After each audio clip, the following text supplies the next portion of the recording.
나는 예수를 받은 자입니다.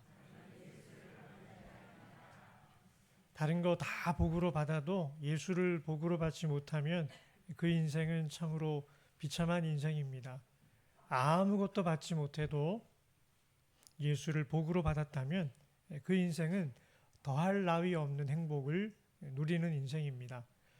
오늘 그 예수님을 복으로 받은 자들의 행복의 8번째 시리즈 화평하게 하는 자에 대한 말씀을 나누고자 합니다. 8가지의 팔복의 모습은 다 예수님의 특징들을 나타내고 있고 우리에게 예수를 복으로 받은 우리에게도 동일한 은혜가 있음을 선포해 주시는 말씀입니다. 화평하게 하는 자라고 하면 이게 도대체 무슨 의미일까? 마냥 인내해야 되는 것인가? 우리가 싸우지 말고 화평하게 잘 지내야 되니까 그리스도인은 어떤 경우에도 인내만 해야 되는 사람일까요? 때로 인간관계에는 손절이 필요하지 않습니까? 손해를 보더라도 절교하는 거, 이런 걸 손절이라고 표현하네요. 그리스도인은 무조건 화평해야 합니다. 십자가를 지고 무조건 참으십시오. 아무리 당신을 힘들게 하더라도 무조건 참으세요. 이렇게 하면 그 영혼이 행복해질까요? 사실은 너무 많이 병들어 버립니다.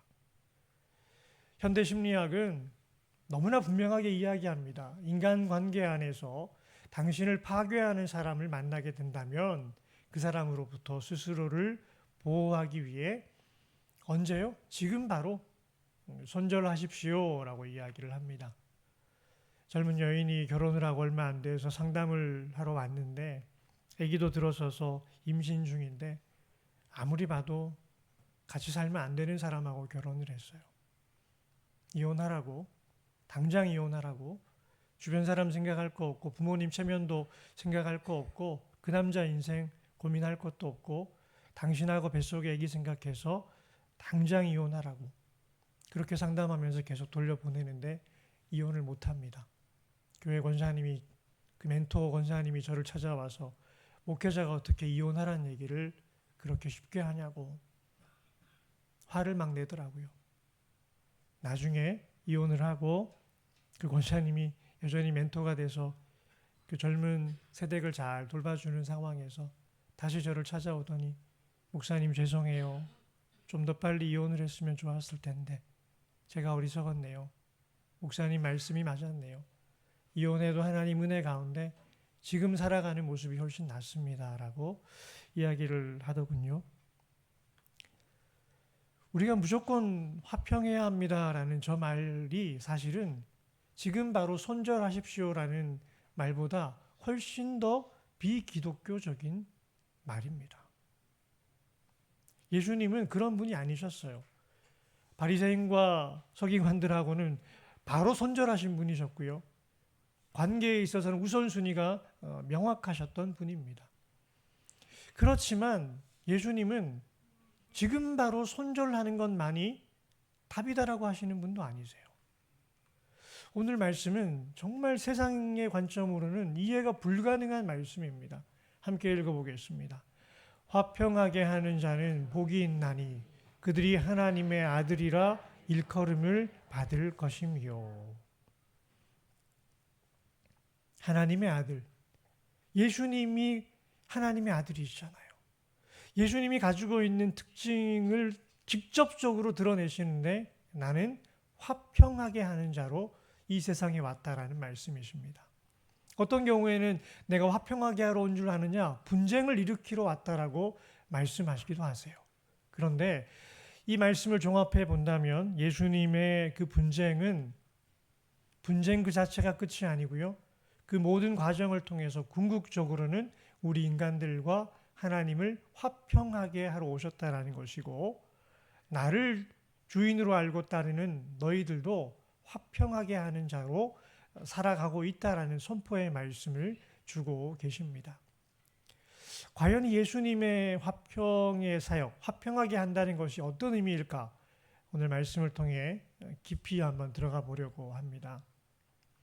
이 화평이라고 한 단어는 에이레네인데 우리가 구약의 단어로 가면은 샬롬입니다. 우리 한번 이렇게 인사해 볼까요? 손가락 하나를 하늘을 가리키고 서로의 눈을 바라보면서 인사해 주세요. 샬롬, 샬롬, 샬롬. 왜 손가락 하나를 할까요? 샬롬의 이 평화는 우리에게 있지 않고 어디에서 있어요? 하나님을 볼 때 있다는 거예요.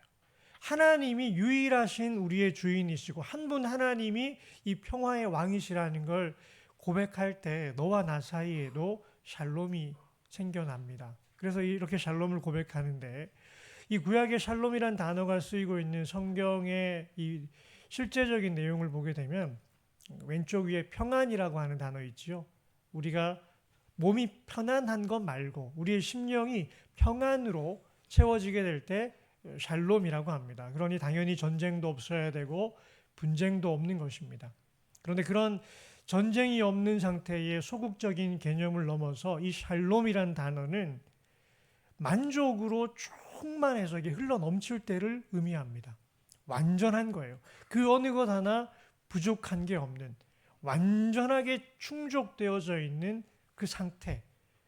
밥을 먹고 배가 불러서 더 먹을 게 생각이 안 날 만큼 배가 부른 상태.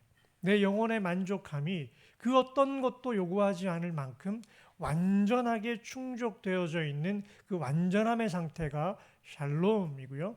그리고 내 안에 단지 많은 것들이 있는 게 아니고 그렇게 충족되어진 많은 것들이 내 안에서 조화를 이루지 않은 게 하나도 없어요. 다 연결되어져 있고 생명의 유기체로 돌아가는데 이 한 몸이라는 공동체가 건강하게 움직이고 있지 않습니까? 어느 하나 고장난 것 없이 머리의 지시를 받으면서 내 몸 자체가 완전하게 조화를 이루고 있는 이 상태, 그런 것처럼 사람들과의 관계가 한 몸이 되어서 너와 나의 관계가 하나님 안에서 한 몸처럼 조화를 이루고 있는 상태. 그 가운데 이 조화가 언제 끝날지 모르겠다라는 불안이 아니고요. 언제 다시 싸울지 모르겠다라는 그런 염려가 없이 계속해서 뻗어나가고 있을 때 우주가 팽창하는 것처럼 그 끝이 없는 번영의 영광이 우리 안에 흘러 넘치는 상태가 바로 이 샬롬입니다. 우리 세상을 살아가면서 이런 샬롬을 맛볼 수 있을까요? 불가능하죠. 늘 세상은 전쟁과 분쟁과 또 인간들 사이에 갈등이 있기 마련입니다. 아무리 거대한 제국도 그 번영이 언제 끝날지 염려해야 합니다. 이러한 샬롬은 언제 가능할까요? 오직 전능자를 만날 때만 가능합니다. 이 평화는 힘이 없이는 얘기할 수가 없습니다. 아주 거대한 힘을 만나게 되면 평화는 저절로 이루어지는 거예요. 지금 미국과 이란도 전쟁을 하는데 미국이 한 번에 이길 줄 알았는데 막상 부딪혀 보니까 이 힘에서 균형이 이루어지면서 지금 전쟁이 힘들어지는 것처럼 어느 하나가 아주 강력해져 버리면 전쟁은 일어나는 게 불가능합니다. 그런 것처럼 전능자의 전능하신 힘이 통치하게 되면 아예 분쟁은 사라지는 거예요. 그런데 힘만 가지고 있으면 조화가 안 이루어집니다. 딱딱해요. 획일화되어져 있고 번영을 누리면서도 불행해집니다. 그 전능자가 폭력적인 무서운 전능자가 아니고 사랑으로 충만한 사랑의 전능자가 다스리는 영역 안에 들어와 있을 때 이때 말할 수 있는 게 샬롬입니다. 임금 군주를 만나도요, 그 왕이 능력도 있고 덕망도 있고 백성들을 사랑하면 이 땅에서도 그래도 샬롬을 누릴 수가 있는데 그 정도 차원이 아니고 전능하신 사랑의 하나님이 다스리시는 그 영역 안에 있을 때 전능자의 그늘 아래 살아가는 그 행복을 뭐라고 하느냐? 샬롬이라고 합니다. 우리 한번 따라해 보실래요? 전능자의 그늘 아래 사는 행복. 전능자의 그늘 아래 사는 행복. 이게 샬롬인 것입니다. 이 샬롬을 누리고 계십니까? 아멘. 자, 이 놀라운 전능자의 그늘 아래 사는 행복, 이걸 다르게 표현하면 하나님의 아들이 뿜어내는 아우라입니다. 대기업 회장님 아들, 딸도 유학을 가게 되면 누구네 집안 아들, 딸이라고 이야기하지 않아도요, 보면 고품격이에요. 쟤는 누집에 대한 사람들이 관심을 가질 수밖에 없습니다. 하나님의 백성들이 그 전능하신 통치 아래 살아도 그 빛이 나서 이방인들이 모를 수가 없는데 그 가운데 하나님의 아들이 있다면요. 이건 더욱더 빛날 수밖에 없는 거예요. 그 하나님의 아들이 무슨 염려를 하겠습니까? 무슨 근심을 가지겠습니까? 감히 그 하나님의 아들을 누가 손가락질하며 싸워보려고 엄두라도 내겠습니까? 그러니 하나님의 아들은 어디를 걸어다니든 평안하게 걸어다닙니다. 부족한 게 없이 완전합니다. 늘 그 아들을 중심으로 모든 것이 조화를 이루게 됩니다. 그 아들의 삶의 번영은 끝이 없습니다. 영원한 번영입니다. 그 하나님이 뿜어내는 아우라가 뭐냐면요. 오로라 아시죠? 오로라. 가보지는 못했어도 하늘에 오로라가 펼쳐지는 뭐 그런 건 뉴스로 보지 않았습니까? 그런 것처럼 예수님의 기운에서 뿜어져 나오는 걸 아우라라고 합니다. 이 하나님의 아들이 뿜어내는 아우라가 뭔지를 보시려면요. 구약의 아브라함 사건을 보면 돼요. 아브라함은 하나님의 친아들이 아니었음에도 불구하고 하나님이 사랑하셔서 아들처럼 아껴주신 인물이에요. 근데 그 아브라함에게 뿜어내는 아우라가 뭘까요? 아브라함은 자기가 하나님의 그런 놀라운 사랑을 받고 있으면서도 전능하신 하나님의 다스림 가운데 보호를 받고 있음에도 불구하고 그 하나님의 아우라가 자신에게 휘두르고 있다는 걸 몰랐습니다. 그래서 떠나라 하니까 떠나긴 했지만 고향도 떠나오고 친척도 떠나오고 아버지의 집도 떠나왔더니 늘 두려운 거예요. 그랄 땅에 흉년이 들어서 찾아가게 되는데 아내에게 이야기합니다. 여기는 이방인들이 거주하는 이 땅인데 아주 무서운 곳이야. 여보, 우리가 부부라고 하면 당신 미모가 탁월하니 이 그랄랑 아비멜렉이 그냥 둘 리가 없어. 능력 있는 사람들은 당신을 다 빼앗아 갈 거야. 아니나 다를까 정말 그렇게 아비멜렉이 그 사라를 탐을 냅니다. 그러니 우리가 사는 방법은 세상의 논리를 따라 누이라고 속이자.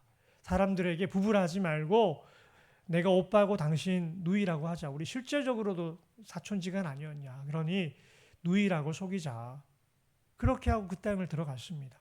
그럴랑 아비멜렉이 미인이 들어왔다라는 이야기를 듣습니다. 어떻게 할까? 데리고 와라. 그리고 동침하려고 합니다. 아내인 걸 몰랐을까요? 모를 리가 있습니까? 남편과 아내라는 건 너무나 명확하게 알지만 세상의 논리가 그걸 그대로 말하면 죽일 걸 알고 누이라고 속인 걸 알면서도 그 여인을 취하려고 했던 거예요. 근데 하나님이 그날 밤에 아비멜렉의 꿈에 나타나가지고 아비멜렉을 향해서 한마디 하십니다. 너 죽고 싶냐? 죽을래? 아비멜렉이 아니요. 몰랐습니다라고 하고 그 다음날 바로 돌려보냅니다. 그것도 은근 패물과 함께 돌려보내는 거예요. 참 큰일 날 뻔했네. 그러면서도 내가 혹시나 그냥 꿈을 잘못 꾼 게 아닐까라고 생각을 했을 거예요. 근데 우리 땅에 들어와 있는 이 아브라함이 어떻게 살아가느냐? 하는 것마다 다 잘 된대요. 우물을 파면 평생에 한 번 파기도 힘든 우물인데 파는 곳마다 물이 터진다는 거예요. 그러니 아비멜렉의 종들이 가서 그 우물을 빼앗는데 이 빼앗으면 딴 데 가서 또 파면 또 나오고. 그거 참 신기하네. 농사를 지으면 소출이 100배나 넘치는 거예요. 뭐 이런 게 다 있냐. 처음에는 배가 아픕니다. 그런데 아브라함이 후사가 없다는 소식에 그래도 그래 나는 자식은 많지. 아브라함은 당대에 끝날 거야. 그랬던 아브라함이 첩을 들이니까 그래 뭐 첩질이라도 해서 자식 낳는 거 다 그런 기사사 가는 거지. 너도 어쩔 수 없는 놈이지. 이렇게 비난을 했는데 100세가 되던 해에 아브라함이 아들을 낳았다는 소식을 듣는 거예요. 잔치를 벌이고 있습니다. 그 아브라함의 이야기가 너무 충격인 거예요. 두려움이 임합니다. 그리고 하는 말이 있어요. 내가 무슨 일을 하든지 하나님이 너와 함께 계신다. 수십 년을 지켜보니까 이거는 이제 부정할 수가 없는 거예요. 그리고 두려운 거예요. 이 아브라함이 치러 오면 나는 꼼짝을 못하겠구나. 그러니 이 왕이 그 땅의 왕이 평화를 구걸하기 위해서 자기 군대 장관 비고를 데리고 아브라함을 찾아가서 우리 평화조약 맺자. 너 왜 내 우물 가져갔어 하니까 나 몰랐어, 다 돌려줄게. 그러면서 우물 앞에서 서약을 하게 되는데 그 우물 이름이 뭐죠? 브엘세바, 맹세의 우물로 그 우물을 두고 하나님 앞에서 평화조약을 맺습니다. 그러니 샬롬은 너하고 나하고 둘이 잘 지내자는 게 아니에요. 하나님이 함께 하시는 것이 고백되어질 때 그 전능자의 통치가 그 인생과 함께 하는 것을 볼 때 평화는 자연스럽게 찾아오게 되는 것입니다. 원래 우리는 이런 존재로 살아가도록 만들어졌지요. 그런데 우리가 바로 그 전능자의 그늘을 박차고 나가버렸습니다. 원래 이 전능자의 그늘은 생명의 그늘이요, 모든 것이 충족되어져 있는 샬롬의 그런 그늘이었는데 우리가 이걸 싫어했어요. 교만한 인간이 하나님의 왕권을 부정하고 그 통치를 싫어해서 스스로 하나님 되는 길을 선택했습니다. 그 결과가 무엇입니까? 세상 통치자 마귀가 그렇게 유혹했던 데는 내 밑으로 들어오라는 거예요. 하나님보다 더 높아질 수 있어, 너 스스로 하나님 될 수 있어라고 그렇게 유괴하듯 아이를 데리고 와놓고 이제는 자기의 지배 아래 두는 겁니다. 그 결과는요, 죄와 사망에 짓눌린 비참한 노예가 되어 있습니다. 이 노예들이 서로 싸우면서 내가 높다 네가 높다 서로 평화를 쟁취하려고 하지만 결국에는 이들의 운명은 다 마귀의 권세 아래 있다가 마귀와 함께 망하는 것뿐입니다. 전능자의 그늘을 벗어난 이들은 사망의 땅에서 끝나버릴 수밖에 없는 운명인데 이들을 하나님께서 다시 샬롬으로 초청하기 위해서 누구를 보내셨지요? 예수님을 보내주신 겁니다. 예수님은 샬롬의 왕이신데 우리 때문에 이 땅에 오신 거예요. 그리고 우리를 대신해서 십자가의 죽으심으로 샬롬의 길을 열어주셨습니다. 우리 함께 읽어보겠습니다. 그의 십자가의 피로 화평을 이루사 만물 곧 땅에 있는 것들이나 하늘에 있는 것들이 그로 자기와 화목하게 되기를 기뻐하심이라. 아멘. 하나님의 방법이 그냥은 용서가 안 되는 거예요. 나를 배신하고 떠나가? 나 같은 이런 사랑의 마음을 인간들이 배신하고 떠나가? 그냥은 용서가 안 되는 거예요. 공의의 하나님이 그냥 용서할 수 없어서 인간들을 찌르셔야 되는 그 창을 누구를 향해 찌르셨습니까? 아들을 향해 찌르신 거예요. 예수님을 십자가에 못 박았을 때 찔렀던 그 창은요, 로마 병사가 찌른 것 같지만 그 로마 병사의 손을 덮고 있는 건 누구의 손이냐? 하나님의 손인 거예요. 우리를 찔러 죽이고 싶은 그 미움과 분노를 가지고 예수님 아들에게 찌르신 거예요. 왜냐? 아들의 십자가의 피로 화평을 이루사 공의를 그렇게 해결하시고 또 우리 인간들에게는요, 내가 찌른 그 십자가의 창자국을 바라보면서 내가 죽어야 되는 그 자리에 주님이 죽으셨다는 걸 인간 스스로가 확인하고 이제 하나님께 나아갈 수 있도록. 그러니까 예수를 찌른 창을 보게 되면 한 손은 우리 인류를 대표해서 로마 병사가 잡고 있지만 또 한 손은 하나님이 잡고 계시면서 찌르신 거예요.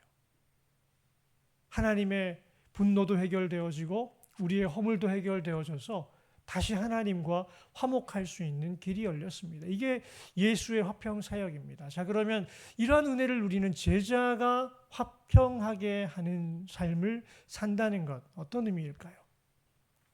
당연히 복음 전하는 것이지요. 예수님이 십자가에 죽으시고 당신의 죄를 다 해결하셨습니다. 복음 맞습니다. 그런데 여러분, 이 복음이라고 하는 굿뉴스, 좋은 소식은 헬라어로는 유앙겔리온이라고 합니다. 근데 작은 글씨 제가 그냥 설명해 드릴게요. 잘 안 보이시죠? 굳이 보실 필요 없습니다. 근데 이 예수님 당시에 복음, 유앙겔리온, 좋은 소식이 어떻게 통용되었냐? 황제의 아들이 태어났을 때, 로마의 황제는 신이었습니다. 그러니까 황제의 아들이 태어났다라고 할 때는 신의 아들이 태어났다. 신의 아들이 태어났으니 기뻐하라. 유앙겔리온, 좋은 소식이다. 그리고 그 아들이 자라서 황제에 즉위하게 되면 유앙겔리온 하면서 전령들이 좋은 소식을 선포하러 다녔습니다. 어디까지요? 로마의 통치가 미치는 곳까지. 그래서 로마 황제의 전령이 말을 타고 와서 나팔 소리를 뿌뿌뿌 하면서 울리면서 기뻐하라, 즐거워하라, 황제께서 너희를 다스리신다. 황제의 통치를 이야기하는 거기까지가 황제의 그늘 아래 있는 로마의 평화지대였습니다. 그리고 전쟁의 압도적인 승리, 이방인들이 들어와서 로마를 괴롭히려 할 때 전쟁의 승리가 있을 때에도 뿌뿌뿌 나팔을 불면서 유앙겔리온, 복된 소식을 전합니다라고 외쳤던 것입니다. 자, 그런데 이 유앙겔리온이란 단어를 마가가 가지고 와서 하나님의 아들 예수 그리스도의 복음의 시작이다 이렇게 이야기를 합니다. 자, 로마 입장에서는요 반역인 거예요. 신의 아들 아우구스티누스의 통치의 시작이다 이런 말이거든요. 황제의 아들이 신인데 진짜 하나님의 아들. 황제는 가짜 평화를 주는 가짜 신이고 진짜 하나님의 아들 예수 그리스도가 이 땅에 태어나셨고 그의 통치, 진정으로 기쁜 소식이 시작되었다. 이 유앙겔리온을 마가가 선포하고 있는 겁니다. 그러니 로마 입장에서는요, 이게 철저하게 반역을 선포하는 것입니다. 하나님의 전능하신 통치하고 나하고는 관계가 끊어져 있습니다. 이 왼쪽에 줄을 보시면 저 은혜가 끊어져 있는 거죠. 그런데 하나님께서 그런 나를 위해 누구를 보내십니까? 아들 예수님을 그것도 십자가에 주로 보내십니다.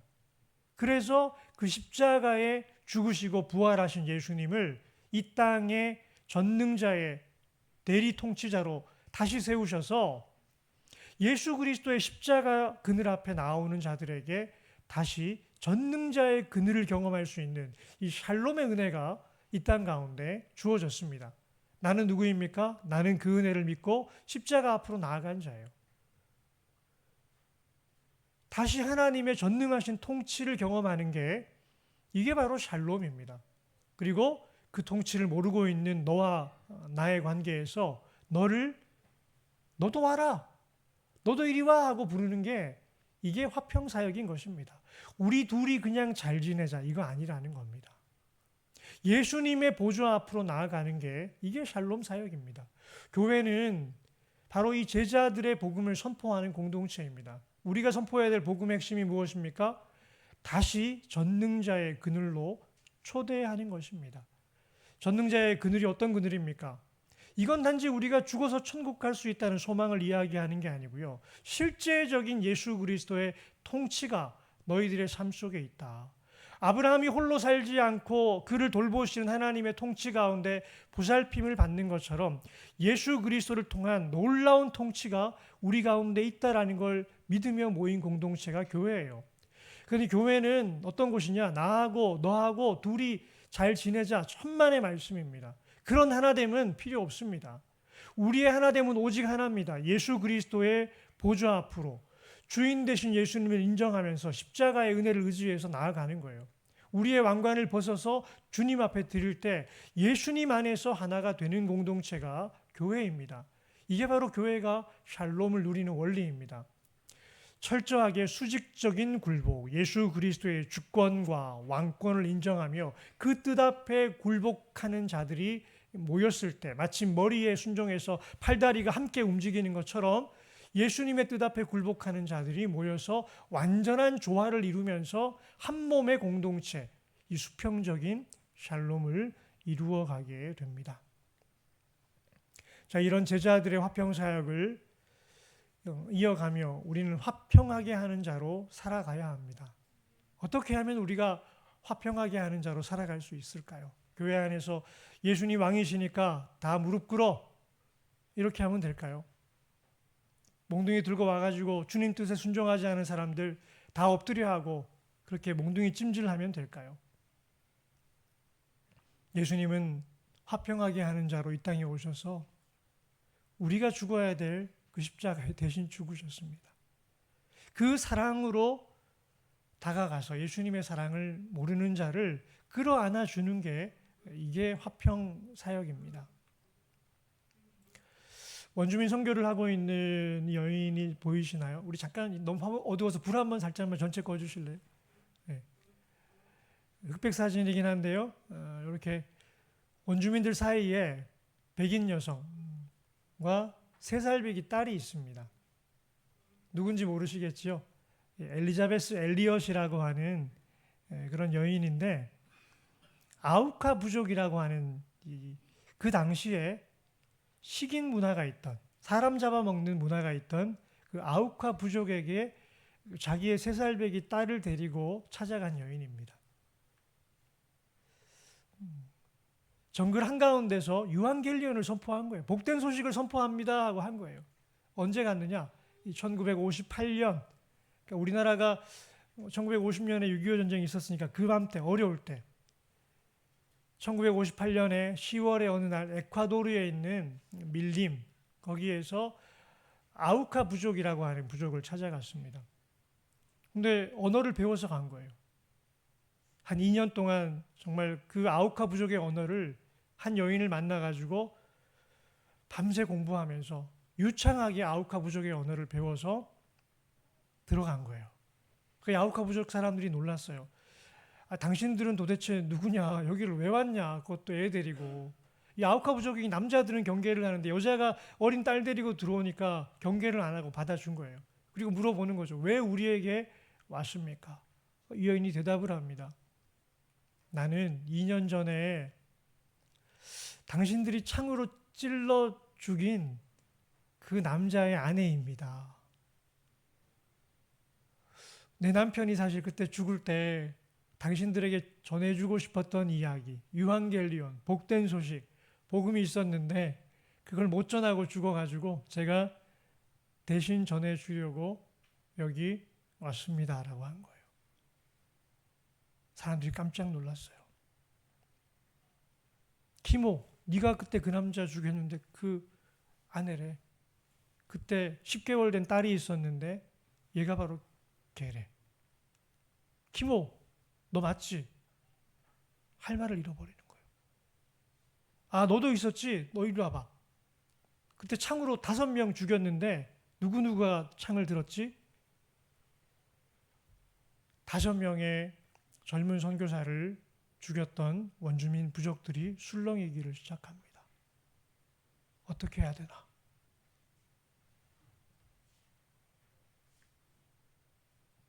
이 여인은요, 그 부족에게 그렇게 복음을 전하고 남편 죽였던 그 키모라는 사람도 나중에는 예수를 믿고 목사 안수를 받습니다. 그 키모가 목사 안수를 받을 때가 이 여인이 복음을 전하고 한 10년이 지났을 때인데 그때 또 누가 찾아와요. 다른 선교사의 아들, 딸이 찾아오는데 자기가 5살 때 아버지가 밀림에 갔다가 죽은 거니까 기억이 그렇게 희미하죠. 아버지 왜 안 돌아와? 죽었대. 나중에 이 아이가 10년 정도 지나면서 청소년기를 보내면서 아버지의 죽음이 어떤 건지를 알게 돼요. 그리고 이 자기 아버지 죽였던 키모라고 하는 이제는 목사가 되어 있는 키모 목사님을 찾아와서 자기 누이와 함께 세례를 받아요. 원수이잖아요. 아버지를 죽인 원수를 찾아와서 칼을 들이밀어도 부족할 텐데 그 앞에 머리를 숙이고 눈물을 흘리면서 세례를 받아요. 근데 그런 배경에는 뭐가 있느냐? 이 엘리자베스 엘리엇이 10년 전에 가서 복음을 전한 거죠. 이 여인이 그 부족과 함께 살다가 그 부족이 복음화되는 거 보고 자기가 원래 선교하던 현장으로 가서 선교하다가 나중에는 이제 미국 땅으로 돌아옵니다. 그리고 남편의 삶을 회고하면서 쓴 책이 전능자의 그늘이라는 책이에요. 10개월 된 딸을 두고 과부가 되었던 여인이 어떻게 인생을 살아왔을까? 내가 전능자의 그늘 아래 있었구나. 내 남편이 28세에 그렇게 가버린 그 삶을 보고 잠깐은 흔들렸는데 돌아보니 내 남편이 전능자의 그늘 아래 있었구나. 짐 엘리엇이라고 하는 남편입니다. 28살에 그의 일기장을 보게 되면 영원한 것을 얻기 위해 영원하지 않은 것을 버리는 것은 결코 바보가 아니다라는 글귀가 있어요. 근데 실제로 그는 일기만 그렇게 썼던 것이 아니라 영원한 것을 얻기 위해 영원하지 않은 것을 버렸던 인물입니다. 여러분, 저 얼굴을 보면 뭐 그렇게 잘생긴 얼굴은 아니지만 그 인생의 이야기를 보면 하나님의 아들이지요. 저런 짐 엘리엇 선교사가 바로 하나님의 아들이지요. 영원하지 않은 것, 휘튼 대학교 수석 졸업생의 영광을 가지고 있었습니다. 전도가 유망한 그런 젊음을 가지고 있었습니다. 육신의 생명도 있었습니다. 그런데 영원한 것, 하나님의 완전한 통치, 유앙겔리온, 그리고 아우카족의 영혼들, 그들 앞에서 내 생명, 육신의 생명을 버리는 게 결코 바보가 아니다라고 이야기했습니다. 그 현장을 찾아갔던 5명의 젊은 선교사가 한꺼번에 죽어야 했던 그 현장을 찾아갔던 사람들이 깜짝 놀랍니다. 왜냐? 이들이 그 부족에게 갈 때, 비행기가 내렸을 때 다 총을 가지고 있었어요. 장전된 총이어가지고 쏘기만 하면 그 5명의 젊은 선교사를 향해 오는 그 창을 막아내기에는 너무나 강한 무기를 가지고 있었습니다. 그런데 그 누구도 그 장전된 총을 사용해서 자기를 향해 창을 들고 다가오는 그 원주민들을 향해 쏘지 않았어요. 왜요? 이미 자기들끼리 많이 이야기했어요. 우리가 이 총은 그들을 보호하기 위해서는 쓸지라도 우리를 보호하기 위해서는 쓰지 맙시다. 우리는 지금 죽어도 천국 가지만 이들은 지금 죽으면 구원의 기회를 잃어버리게 됩니다. 많이 고민했지만, 많이 두려웠지만 그 총을 우리를 위해서는 쓰지 말자고 결단을 하고 들어갔기 때문에 그 창 앞에서 그 총을 사용하지 않은 거예요. 샬롬을 위해서 장전된 총을 내려놓았습니다. 우리 사랑하는 성도님들, 우리 안에 분쟁이 있을 때 우리는 얼마나 강한 총을 꺼내기 위해서 애쓰고 있습니까? 누가 조그마한 권총을 꺼내면 나는 더 큰 장총을 꺼내가지고 그래 한번 쏴봐. 내가 더 큰 걸로 한번 맛보여줄게. 우리의 힘을 과시하면서 평화를 만들어내려고 하고 있는 것은 아닙니까? 그런데 예수님께서 오늘 말씀하십니다. 하나님의 자녀는 그렇게 살아가는 게 아니라고요. 누군가가 나에게 창을 찌를 때 그 창을 손으로 잡고 감사함으로 받고 그 영혼을 안아주는 게 하나님의 자녀의 삶이라고 말씀하고 계십니다. 그리고 거기에는 전능하신 하나님의 그늘이 함께 있어서 그 영혼을 부활로 인도해 주신다라고 말하고 있습니다. 이 놀라운 신비의 말씀을 가슴에 새기시고 이 한 주간 화평하게 하는 자로 사시면서 전능하신 하나님의 통치를 누리시는 과림리의 모든 성도님들 되시기를 주님의 이름으로 축원합니다. 아멘. 아버지 하나님, 하나님을 아버지라 부를 수 있는 은혜 주시니 감사합니다. 그런데 더욱 감사한 것은 입술로만 부르고 끝나는 이름이 아니라 실제 하나님의 아들 예수님처럼 우리의 모습도 우리 주 예수 그리스도를 닮아가게 하시니 감사합니다. 작은 억울함에도 분노하고 주먹다짐을 해야 했던 나를 향해 화평하게 하는 자라고 선포해 주시니 감사합니다. 하나님, 이 사랑에 의지해서 우리의 남은 인생이 용서하고 끌어안으며 주님 안에서 하나됨을 이루어가는 과림리의 모든 성도들 되게 하여 주옵소서. 예수님의 이름으로 기도합니다. 아멘. 다 함께 일어나 파송의 찬양 부르겠습니다.